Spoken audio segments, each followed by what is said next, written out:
is Matrix Lord 212, and I want to talk about Doctor Who expectations. Okay? Why do I want to talk about this? Basically, when you come off a showrunner that you've had problems with, or you didn't like the way the writing has gone downscale, the ratings are down, and you just want to change, and you get a brand new showrunner, you get a brand new doctor. As a fan that's been with the show for a long time, I have expectations, okay? Me personally, being a writer too, I'm more critical.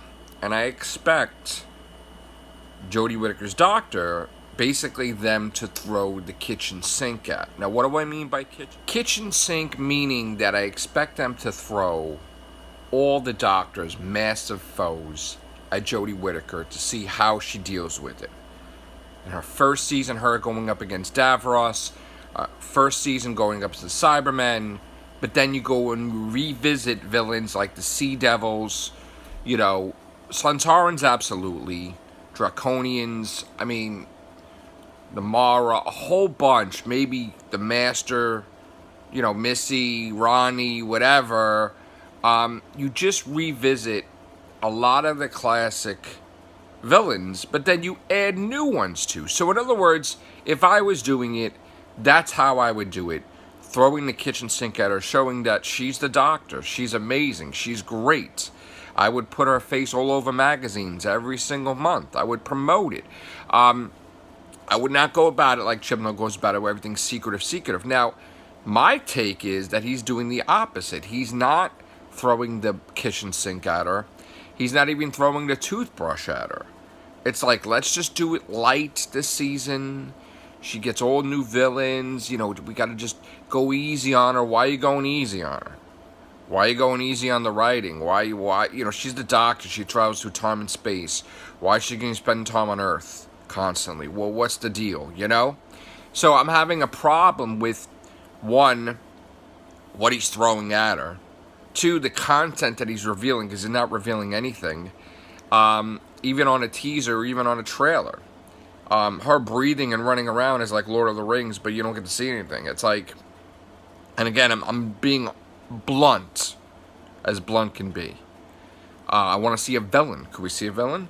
So I'm very critical about it. And you know, we hear these things about his comments about, oh, hey, we hired a black writer. Oh, hey, we hired an Asian here. We're doing diversity. Are you, like, have a checklist that says, okay, we got a black writer, an Asian writer, like, but do you check the qualifications to see if they're the best person for the job, or are you just hiring them because they're a nationality? Because it's like he wants to hire United Nations. Now, I'm being funny, but not funny, because the thing is that, yes, it's fine to have all different types of people working for you, which is great. I did the same thing. I had a lot of, but as long as they were talented, as long as they had the best to offer, they got the job. It was like an audition, you know?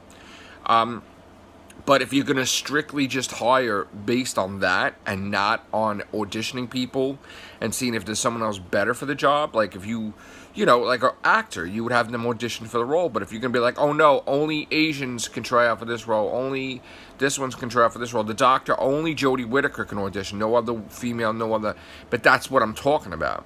So I feel that this season, while I'm going to watch it, I'm not looking forward to it as much as I would other seasons, because they just got the job. I mean, we didn't see anybody else try out for it, and men weren't allowed. And I'm like, this is an agenda. And then every time we see stuff with Doctor Who, it isn't even just about Doctor Who anymore. They're trying to push the social justice warrior angle, and her, and oh, Jane Bond, it needs to be James. Why are you talking about James Bond? Why don't you just talk about Doctor Who? Because that's what you're supposed to promote, right? And then the thing about the vacation and Doctor Who going off the air for a year. And this is not something new. We've heard about this.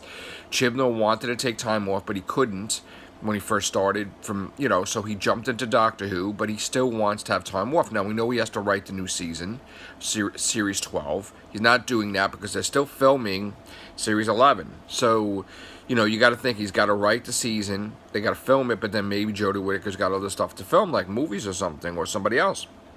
So, I'm concerned with this season, to say the least. So, my expectations I want them to do great. I want it to be high, but right now my expectations are low. And hopefully that changes. All right, guys, take care. Bye for now.